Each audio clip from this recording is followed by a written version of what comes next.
The small field clinic in the Alaskan wilderness had become her refuge after losing her daughter to cancer, a place where she could heal without the sterile walls of hospitals reminding her of failure.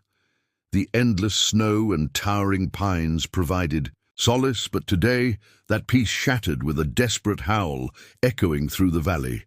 She found the direwolf cub trapped beneath a fallen branch, its silver fur matted with blood, tiny chest rising and falling in labored breaths. These creatures were legends made flesh, massive wolves that had survived the Ice Age, now dwelling in the most remote corners of Alaska. Park rangers spoke of them in hushed tones, warning of their intelligence and ferocity. A single adult could take down a moose, and their pack bonds were unbreakable. Elena's medical training overrode her fear. She knelt beside the injured cub, her weathered hands gentle as she examined the damage. A broken foreleg, possible internal bleeding, but alive. As she worked to stabilize the makeshift splint, she felt eyes watching her. Through the thick underbrush, golden orbs gleamed with ancient intelligence. The mother had arrived. The direwolf emerged like a shadow-given form, larger than any wolf Elena had ever imagined. Scars crisscrossed her dark fur, telling stories of battles fought and won. Her lips pulled back slightly, revealing teeth like ivory daggers, but she made no move to attack. Instead, she watched with an intensity that made Elena's hands tremble. "I'm trying to help," Elena whispered, continuing her work. The cub whimpered, and something shifted in the mother's posture. The aggressive stance softened into something Elena recognized: maternal desperation. It was the same look she'd seen in countless mothers' eyes in hospital corridors, the same look she'd worn when her own daughter lay dying. Hours passed as Elena worked, administering antibiotics, setting the bone, monitoring vitals. The mother wolf never left, maintaining her vigil just beyond reach. When night fell, Elena made a decision that defied every survival instinct. She built a small fire and settled beside the cub, using her own body heat to keep it warm. The mother could have killed her a dozen times over, but trust had to start somewhere. As dawn broke, the cub's breathing steadied. Elena had dozed fitfully, always aware of the golden eyes watching her. When she woke, she found fresh rabbit meat placed carefully near the fire. An offering, a gesture of gratitude from a creature that had every reason to see humans as enemies. The mother direwolf stepped closer, her massive head lowering to sniff her cub. For a moment their eyes met, human and predator, mother and mother. In that gaze, Elena saw recognition, understanding, and something that would change everything. The beginning of trust. Over the following days, as the cub recovered, the mother wolf began to approach more closely. She would bring food, small gifts from the forest. Elena named her Kira, meaning killer, in her grandmother's Spanish, but somehow the name felt more like protector. The cub, playful despite his injuries, became Esperanza, hope. When the time came to remove the splint, Kira allowed Elena to touch her cub while she watched, her great head resting just inches from Elena's hands. It was a moment of perfect trust, a bridge built not with words, but with actions, sacrifice, and the universal language of love for one's young. As Esperanza took his first healthy steps, Elena realized something profound had shifted. This wasn't about taming or conquering nature. It was about understanding that maternal love transcends species, that trust could bloom even in the most unlikely places. The direwolf pack had accepted her not as a master, but as an ally. The pact was sealed not with ceremony, but with a gentle nuzzle from a creature that had chosen to trust against every instinct evolution had given her. Dr. Marcus Chen had dedicated his life to studying the great raptors of the North American mountains, but nothing had prepared him for the griffons. These magnificent creatures, thought extinct for centuries, had been rediscovered nesting in the remote peaks of the Cascade Range. Half eagle, half lion, they commanded the skies with prehistoric grace and intelligence that surpassed any bird of prey he'd ever encountered. The wildfire came without warning, driven by unprecedented winds that turned the drought-stricken forest into a furnace. Marcus had been observing a nesting site from his concealed blind when the flames crested the ridge. Through his binoculars, he watched in horror as the adult griffins took flight, their powerful wings carrying them to safety, but they'd left something behind.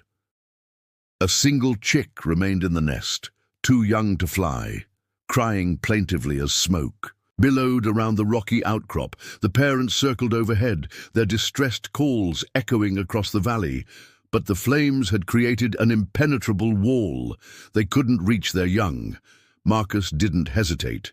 Grabbing his climbing gear, he rappelled down the cliff face as embers fell like deadly snow around him. The heat was overwhelming, the smoke choking, but the chick's cries drove him forward. These creatures were living legends, possibly the last of their kind. He couldn't let it die. The griffin chick was magnificent even in its youth. Eagles, head with intelligent amber eyes, lion's body covered in tawny down, and wings that would someday span 12 feet. It cowered in the nest, terrified and alone. Marcus wrapped it gently in his jacket, feeling its tiny heart racing like a hummingbird's. Above them the mother griffin cried out, a sound that mixed eagle's shriek with lion's roar. Marcus looked up to see her diving toward them, and for a moment he thought she would attack. Instead, she pulled up short, hovering impossibly in the turbulent air, watching as he secured her chick for the dangerous ascent. The climb back up was a nightmare of heat and smoke. Marcus's hands blistered on the rope, his lungs burned, and twice he nearly lost his grip. The chick trembled against his chest, but it didn't struggle. Somehow it seemed to understand he was trying to help. The mother griffin flew alongside them, her cries now sounding more like encouragement than threat. When they reached the top, Marcus collapsed, gasping. The fire had spread, cutting off his usual escape routes. He was trapped on the peak, with a baby griffin surrounded by flames. The mother landed nearby, her leonine body tense with anxiety. She approached slowly, her great head cocking to study the human who had saved her child. For 3 days and nights they sheltered together in a cave as the fire raged below. Marcus shared his meager supplies with the chick, feeding it water from his bottle and pieces of his emergency rations. The mother brought fresh meat, rabbits and fish, leaving them just outside the cave. It was a strange partnership, born of necessity, but rooted in something deeper. On the second night, as they huddled around a small fire, the mother griffin did something unprecedented. She settled beside Marcus, her warm feathers creating a protective barrier against the cold mountain air. The gesture was profound. A predator that could tear him apart, choosing instead to offer comfort and protection. The chick, growing stronger, each day began to play, pouncing on Marcus's fingers with its oversized talons. The mother watched these interactions with what could only be described as approval. When the chick curled up against Marcus's side to sleep, she made a sound deep in her throat, a purr that resonated through the cave. When the fire finally passed and rescue helicopters arrived, Marcus faced an impossible choice. The griffin family needed to remain hidden from the world, protected from those who would exploit or cage them. As he prepared to leave, the mother griffin approached him one final time. She pressed her magnificent head against his shoulder, her eyes meeting his with unmistakable intelligence and gratitude. The chick, now strong enough to make short flights, landed on his arm and nibbled gently at his fingers. It was a goodbye, but also a promise. From that day forward, Marcus became the guardian of their secret. He relocated his research, telling colleagues the griffins had perished in the fire. But sometimes, flying over the remote peaks, he would see familiar shapes against the sky, a mother and her grown child, living free because a predator had chosen to trust a human's heart over her evolutionary fear. Captain Sarah Reeves had blood on her hands, metaphorically and literally. 3 tours in desert warfare had left her with scars that ran deeper than the shrapnel marks crisscrossing her arms. The wyverns had been enemy weapons then, bred by hostile forces to rain fire from above. She'd shot down dozens of them, watched their riders fall screaming from the sky, and told herself it was just war. Now, retired and broken, she'd sought solace in the New Mexico desert, buying a small ranch where she could tend to horses and try to forget. But the desert had its own secrets, and one of them was about to change everything she thought she knew about her former enemies. The poachers had moved in during the night, setting up their camp near the hidden canyon where the wild wyverns nested. These weren't the militarized breeds from the war. These were the originals, smaller and more graceful, with scales that shimmered like opals in the desert sun. Their eggs were worth millions on the black market, their hearts used in illegal pharmaceuticals.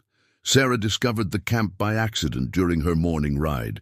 Through her field glasses, she counted 8 men with high-powered rifles and tranquilizer guns.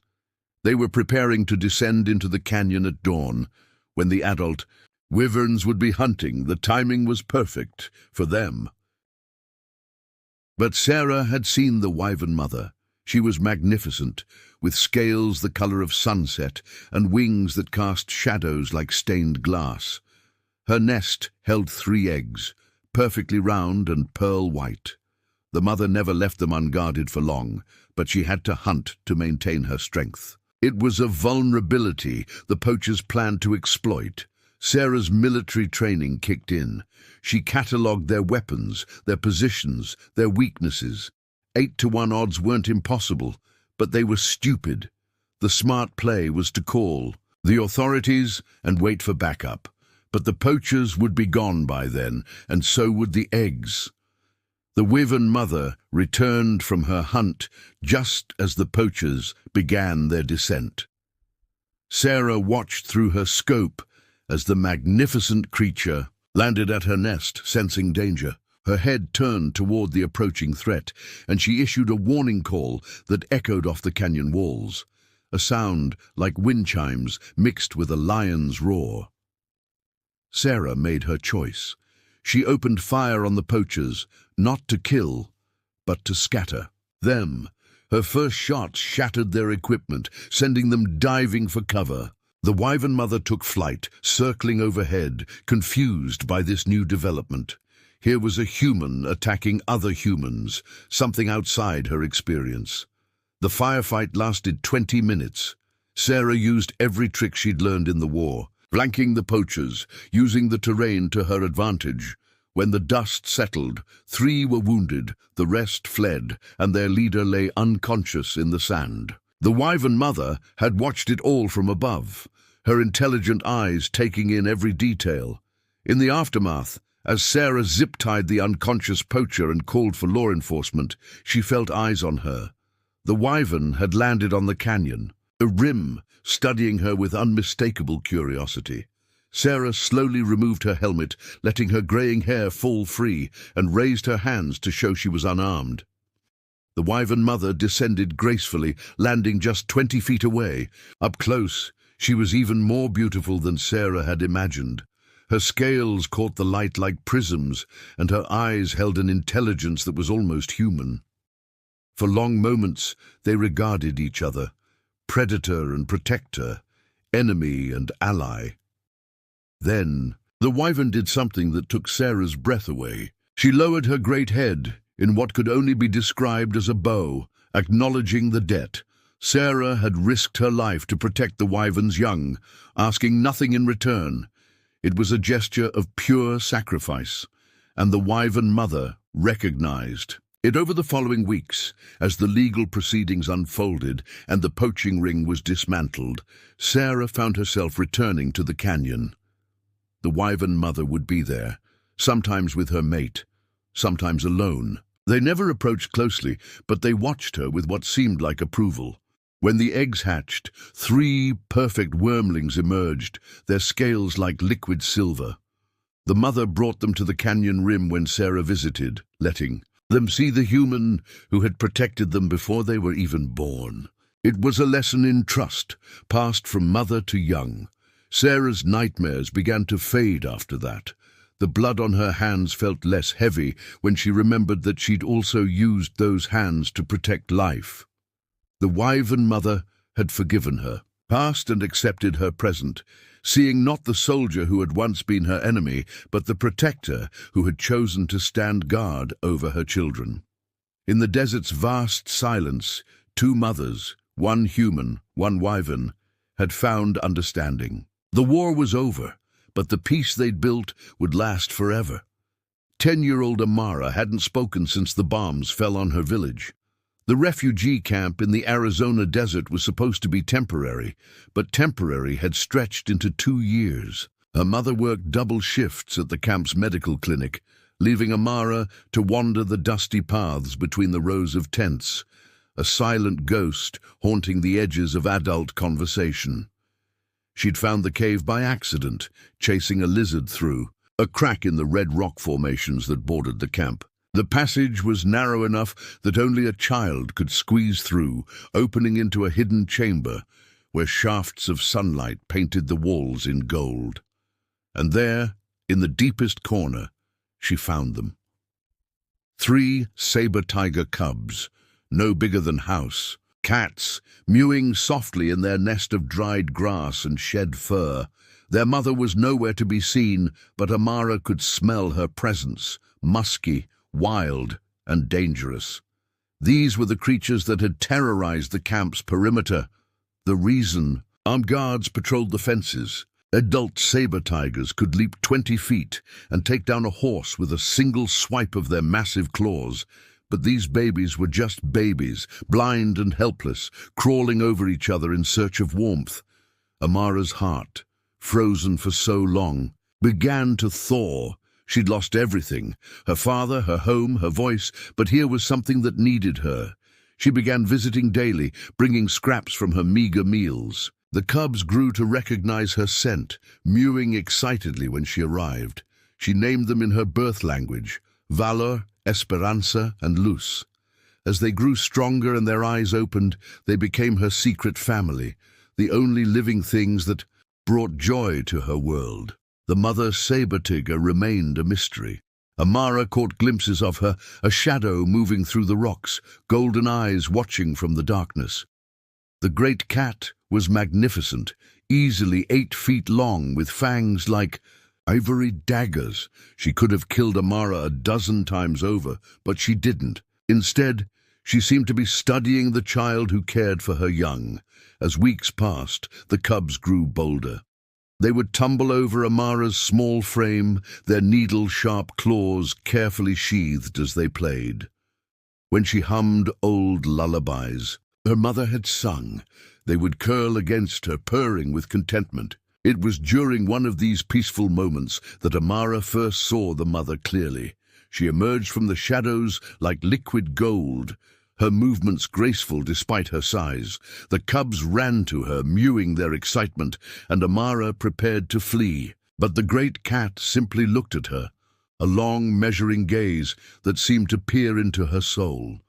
Then, impossibly, she settled beside her children and began to groom them, allowing Amara to remain.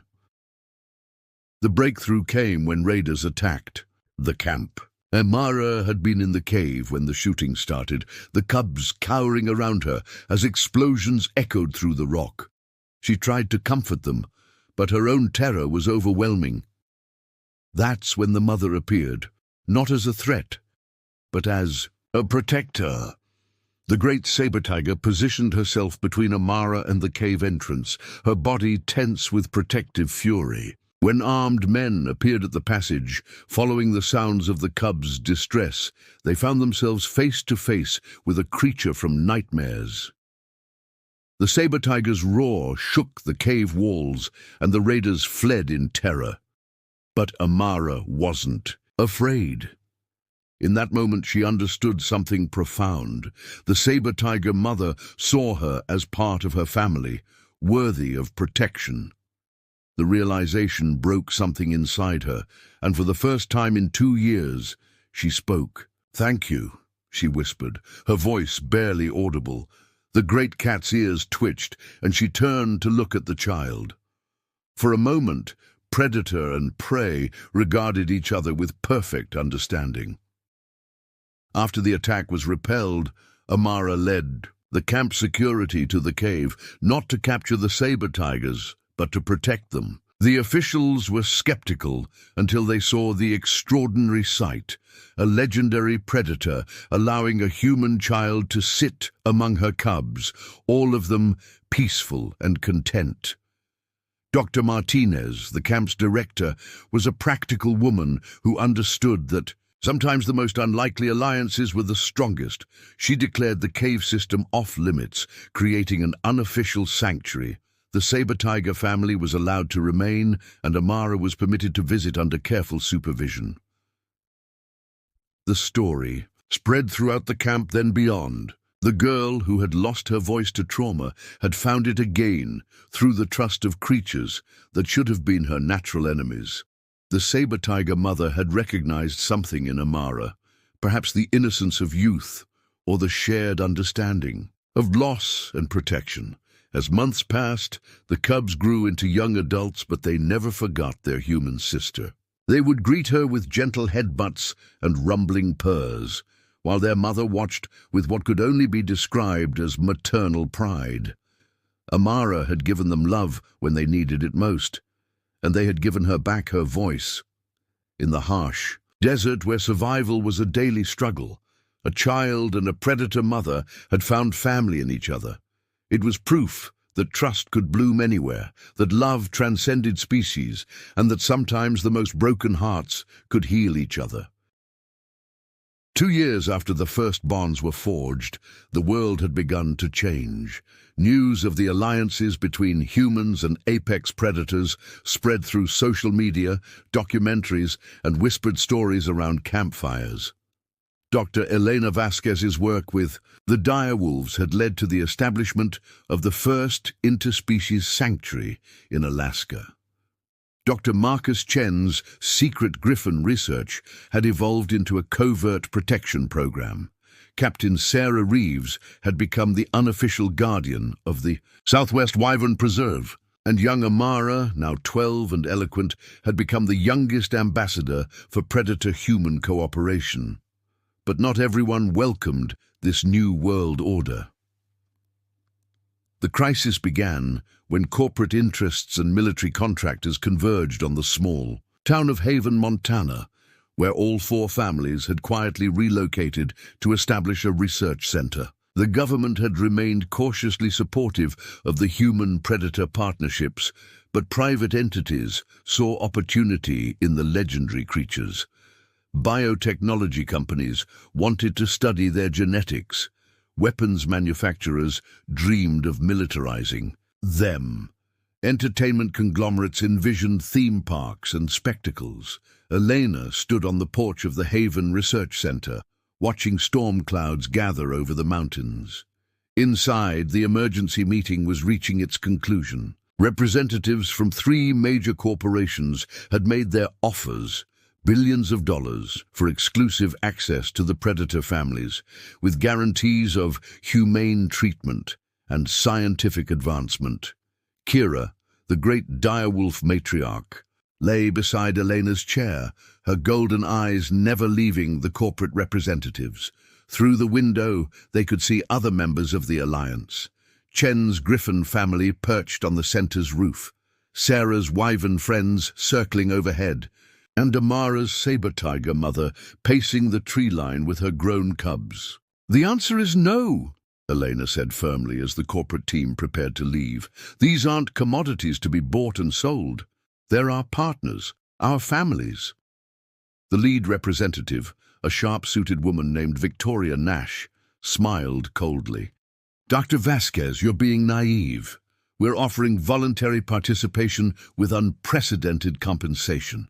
But if you won't cooperate, there are other ways to obtain what we need. That night, the attack came from multiple directions. Tranquilizer darts flew through the darkness as teams of mercenaries moved to capture the predator families. But they had underestimated both the intelligence of their targets and the strength of the bonds that had been forged. The direwolf pack emerged from the forest like ghosts, their howls echoing through the valley as they flanked the intruders.